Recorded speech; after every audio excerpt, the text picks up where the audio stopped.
साल 1947 यानी कि आज से 73 साल पहले रोजवेल न्यू मैक्सिको में आसमान से एक अनजानी चीज आकर जमीन पर गिरती है। जहां पर ये अनजानी चीज आकर गिरी वहीं पास में एक किसान का घर था। किसान ने डर कर वहां के लोकल पुलिस को कॉल करके बुला लिया। पुलिस वहां आके वहां से सारा मलबा इकट्ठा करके ले जाती है और अगले ही दिन वहां के लोकल न्यूज़पेपर में न्यूज छपती है कि रोजवेल में एक अनआइडेंटिफाइड फ्लाइंग ऑब्जेक्ट यानी कि यूएफओ क्रैश हुआ है और साथ ही में यूएफओ के अंदर से 3 एलियंस की डेड बॉडीज भी मिली है। लेकिन उसके अगले ही दिन उस न्यूज को बदल के ये बता दिया जाता है कि वो सिर्फ एक हॉट एयर बलून था और साथ ही में वहां के पुलिस उस किसान को भी अपने साथ ले जाती है और इस इंसिडेंट को फिर धीरे धीरे सब भुला देते हैं। लेकिन अमेरिकी सरकार जरूर कुछ छुपा रही थी, क्योंकि अगर वो अनजानी चीज सिर्फ एक हॉट एयर बलून था तो वो किसान पुलिस को इन्फॉर्म क्यों करता और साथ ही में जब वो अनजानी चीज आकर गिरी उसके अगले 3 साल तक उस एरिया को सील करने की क्या जरूरत थी। और इस इंसिडेंट के 11 साल बाद एक इंसान मीडिया के सामने आता है और ये बताता है कि वो एरिया 51 में एक सीनियर रिसर्चर के तौर पर काम कर चुका है। और गाइस, एरिया 51 से रिलेटेड बातें अगर मैं इस वीडियो में बताने लगा तो वीडियो बहुत बड़ी हो जाएगी। तो जो रिसर्चर मीडिया के सामने आया था उसका नेम था बॉयड बुशमैन। उन्होंने ये माना कि रोजवेल में जो चीज मिली थी वो कोई हॉट एयर बलून नहीं था बल्कि वो एक यूएफओ था और उन्होंने एक वीडियो भी पब्लिश करी जो कि उस इंसिडेंट के पास की है।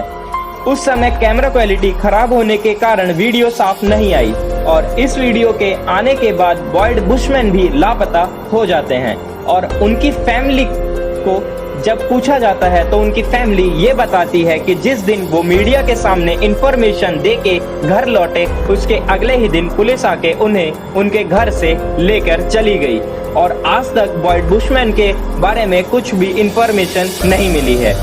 और उसके बाद फिर से इस इंसिडेंट को दबाने की कोशिश करी जाती है। लेकिन साल 1978 में famous UFO researcher Stanton Friedmann ने इस इंसिडेंट का पर्दाफाश करने की ठान ली थी और उन्होंने मिस्टर जेसी मार्शल का इंटरव्यू किया।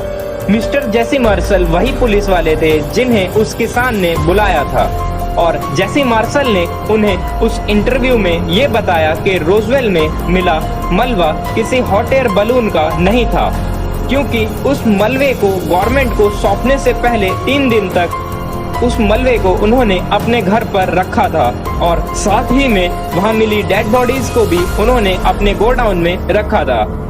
उन्होंने उस मलबे के बारे में बताया कि वो मलबा बहुत ही अलग था। एक सीनियर पुलिस ऑफिसर होने के नाते मैं काफी सारी एलिमेंट्स की नॉलेज रखता हूँ, लेकिन वो एलिमेंट अर्थ का तो नहीं था। उन्होंने बताया वो एलिमेंट एक फॉइल जितनी पतली थी और जब उस पर हैमर से मारा जाता था तब वो हैमर भी लौटकर वापस आ जाता था। और इन सब में सबसे डराने वाली बात तो ये थी कि इस इंटरव्यू के नेक्स्ट डे ही पुलिस आकर इन दोनों को भी अपने साथ ले जाती है और इनका भी आज तक कुछ पता नहीं चल पाया है।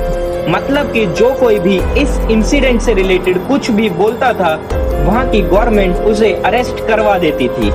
और साल 2002 में मिस्टर जेसी मार्शल की बेटी मिस फ्रैंकी मार्शल मीडिया के सामने आती है और ये बताती है कि जिस समय उनके पापा इस मटेरियल को अपने घर पर लेके आए थे उस समय उन्होंने इस मटेरियल को अपनी वाइफ और बेटी दोनों को दिखाया था। फ्रैंकी मार्शल का कहना था कि जब वे उस मटेरियल का बॉल बनाकर ऊपर उछालती थी तो वो नीचे गिरने के बाद अपने रिटर्न वाले साइज में आ जाती थी। और सबसे डराने वाली चौंकाने वाली बात तो ये थी कि गिरने के बाद भी इस पर किसी भी तरीके का कोई निशान या मार्क नहीं रहता था। फ्रैंकी मार्शल ने मीडिया को कहा कि आप कल मेरे घर आइए और मैं आपको और भी बहुत कुछ दिखाना चाहती हूँ। लेकिन जब अगले दिन मीडिया उनके घर पहुंचती है तो फ्रैंकी मार्शल बहुत डरी हुई होती है और उन्होंने मीडिया को कुछ भी दिखाने से इनकार कर दिया। उन्हें वहां से वापस भी भेज दिया गया।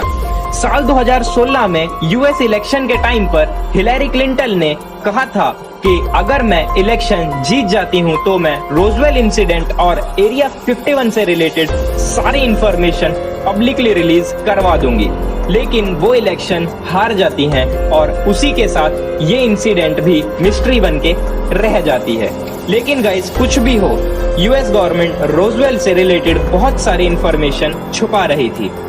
तो इसी के साथ वीडियो खत्म होती है। अगर वीडियो पसंद आए तो वीडियो को लाइक करके चैनल को भी सब्सक्राइब कर देना और बेल आइकन भी प्रेस कर देना, जिससे कि फ्यूचर में आपको ऐसे ही फैक्ट और मिस्ट्री से भरी इंफॉर्मेशन मिलती रहे। तो अब आपसे मुलाकात होगी एक और फैक्ट और मिस्ट्री से भरे नए वीडियो में।